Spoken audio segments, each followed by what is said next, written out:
শ্যামনগরে কারখানার জমি দখলের অভিযোগ আদালতের রায় থাকলেও দখল মুক্ত করা যায়নি। অভিযোগ নিজেদের জায়গা ফিরে পায়নি মালিক কর্তৃপক্ষ। 1988 সালের গৌরীশঙ্কর জুট মিলের কাছ থেকে লিজ নিয়ে কারখানা তৈরি করেন স্বপন অধিকারী নামে এক ব্যক্তি। পরবর্তীকালে সেই জমি তিনি অন্য আরেক ব্যক্তিকে ভাড়ার জন্য দেন। বিষয়টি জানতে পারে গৌরীশঙ্কর জুট মিল কর্তৃপক্ষ। এরপর 2005 সালে ব্যারাকপুর মহকুমা আদালতে মামলা করা হয় গৌরীশঙ্কর জুট মিলের পক্ষ থেকে স্বপন অধিকারীর বিরুদ্ধে। ব্যারাকপুর মহকুমা আদালতের সিভিল কোর্টে মামলাটি দীর্ঘদিন ধরে চলতে থাকে। অবশেষে মামলাটিতে গৌরীশঙ্কর জুট মিল জয়লাভ করে। জগদ্দল থানাকে সাথে নিয়ে ব্যারাকপুর আদালতের নির্দেশে দখল হওয়া কারখানাটি দখলমুক্ত করতে এসে শ্রমিকদের বাধার মুখে পড়েন পুলিশ ও মালিক কর্তৃপক্ষ। তৃণমূল কংগ্রেসের দাবি, শ্রমিকদের পাশে আছে তারা। মিল বন্ধ হয়ে গেলে শ্রমিকরা না খেতে পেয়ে মরবে। এদিকে সরকারি কাজে বাধা দেওয়ার অভিযোগে দুজনকে আটক করে জগদ্দল থানার পুলিশ। অপরদিকে বিজেপি নেতা অর্জুন সিং এর দাবি, জায়গা দখলদারি করার জন্য তৃণমূল ইচ্ছাকৃতভাবে গেটের সামনে গুন্ডা বাকিয়ে সমস্ত কাজ বন্ধ করার চেষ্টা করছে। করবে না তো, এখানকার পুলিশ তো লোহাচোর কি দখল করে রেখেছে। লোহাচোর জগদ্দলের বিধায়ক ও দখল করে রেখেছে, দখল করে রাখতে পারে রেখেছে। আজকে কোর্ট অর্ডার পরেও তো ছাড়াতে পারেনি পুলিশ। ওদের প্রত্যক্ষভাবে ওদের সঙ্গে হেল্প করে ওটাকে আটকে রেখেছে। আমি তো বলবো এরা হাইকোর্টে গিয়ে অর্ডার করানো, এই তো কন্টেম্প অফ কোর্ট করা দরকার ছিল। সিভিল কোর্ট ব্যারাকপুরে মামলাটা করেছে 1988 সাল থেকে। সিভিল কোর্টে মামলা আছে, ঠিক আছে, ম্যাজিস্ট্রেটের কাছে এরা মিথ্যা গিয়ে আবার এফিডেভিট জমা করবে, কিন্তু ওরা লোয়ার কোর্টকে কোনো গ্রাহ্য করে না, কোনো গুরুত্ব দেয় না। না পুলিশ গুরুত্ব দেয়, না তৃণমূলের কংগ্রেসের গুরুত্ব দেয়। দেখছেন না, সুপ্রিম কোর্টে গুরুত্ব দিচ্ছে না। এখানে মমতা ব্যানার্জিকে ঘাড়ে ধাক্কা দিয়ে যতক্ষণ এই সরকার এখান থেকে সরকার না শেষ করা হয়, তাহলে পশ্চিমবাংলার মানুষ ন্যায় বিচার পাবে না। বিধায়কের মতো লোকেরা বা পৌরসভার লোকেরা যারা না মানে, আইন যদি না মানে, আইনটা সবার জন্য এখন কিছু মনে করবেন না, বাংলা আইন বলে তো কিছু নেই। কেন নেই? কেন আবার আমি বলবো? মমতা ব্যানার্জি আইনটা মানে না, নিজেই মানে না।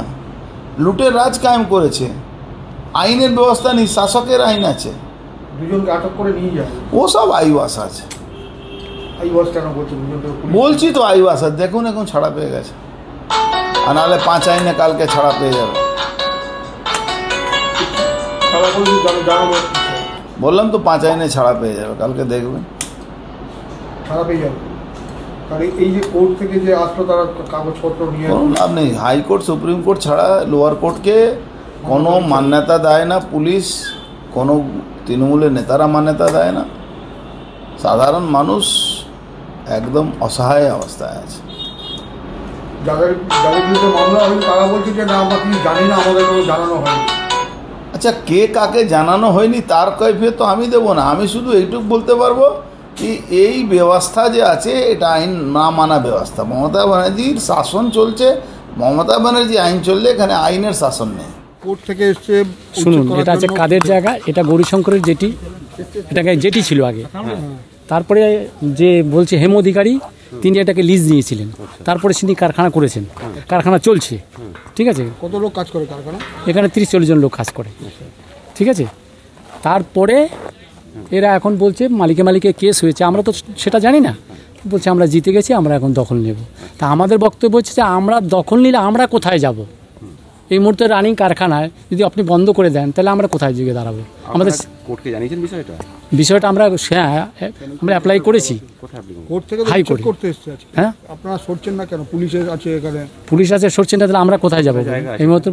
সেটা বলতে পারবো না, সেটা তো আর মেপে দেখিনি যে কতটা জায়গা আছে। আনুমানিক কতটা? হ্যাঁ, কবিঘা? বিঘা হবে না, ওই 12-14 কাঠা হবে।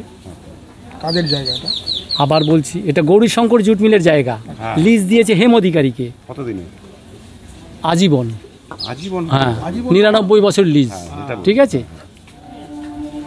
মালিককে যখন জিজ্ঞাসা করলাম, সে বললো আজীবন। আমি আজীবন তো হয় না, 99।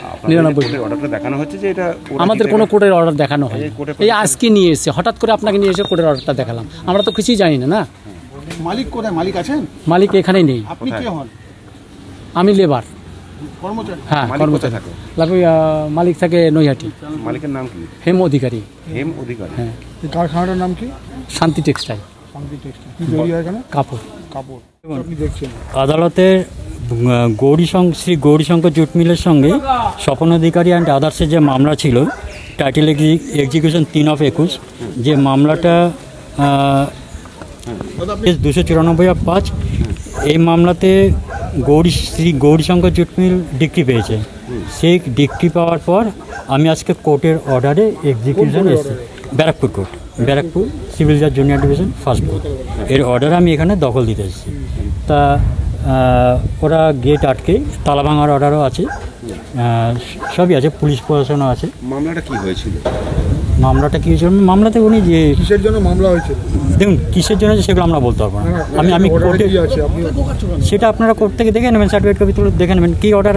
দেখুন আমাকে কোর্ট পাঠিয়েছে এই এভিকশন করার জন্য, এভিকশন করে উচ্ছেদ করে গৌরীশঙ্কর জুট মিলকে ওদের পয়সাটা ফিরিয়ে দেওয়ার জন্য। ওই যে ডিফেন্ডেন্ট হলেন স্বপন অধিকারী অ্যান্ড আদার্স। হ্যাঁ, এবার যারা আছেন তারা স্বপন অধিকারীর লোকজনই হবেন। আমি তো চিনি না কে ওরা কারা, ওরা স্বপন অধিকারী লোক নাকি আউটসাইডার আমার পক্ষে বলা সম্ভব না। এটাকে এভিকশন করতে বাধা পেয়েছেন? হ্যাঁ, বাধা পাচ্ছি তো। আমি তো এসছি এখানে 12:30টার সময়, এখন বাজে কটা বাজে? 4টে 4:30 বাজে। হ্যাঁ, পুলিশ তো চেষ্টা করছে, পুলিশ চেষ্টা করছে যে যথাসম্ভব বুঝিয়ে, আমরাও চাইছি বুঝিয়ে যাতে শান্তিপূর্ণভাবে দখলের কাজটা হয়, কিন্তু ওরা তো শুনতে রাজি নয় এখন তো। হ্যাঁ, ওনারা ছাড়তে চাইছেন না, কিন্তু এই তো কোর্টের মামলাটা হয়েছিল। মামলা তো এটা 2005 সালের মামলা। 2005 সাল। হাইকোর্ট কি লেখা আছে? এটা ফর্ম। ওনারা শুনলাম নাকি হাইকোর্টে গেছেন, শোনা কথা, কিন্তু হাইকোর্টে কোনো স্টে নেই। স্টে থাকলে তো রিট ইস্যু হতো না, আমি তো আসতামই না। হ্যাঁ, স্টে নেই, আর এটা কোর্টের অর্ডারে দখল হচ্ছে, আর ওরা দখলকারী সরকারকে বাধা দিচ্ছে। কোথাও কি লঙ্ঘন করা হচ্ছে? হ্যাঁ, হচ্ছে তো, প্রতিনিয়তই তো হচ্ছে। আমাদের কাজে বাধা দিচ্ছে, আমাদের কাজে বাধা দেওয়া হচ্ছে, আমরা দখল দিতে পারছি না। কোর্টকে জানাচ্ছেন? আমরা অফিসারদের সঙ্গে প্রতিনিয়ত যোগাযোগ রাখছি।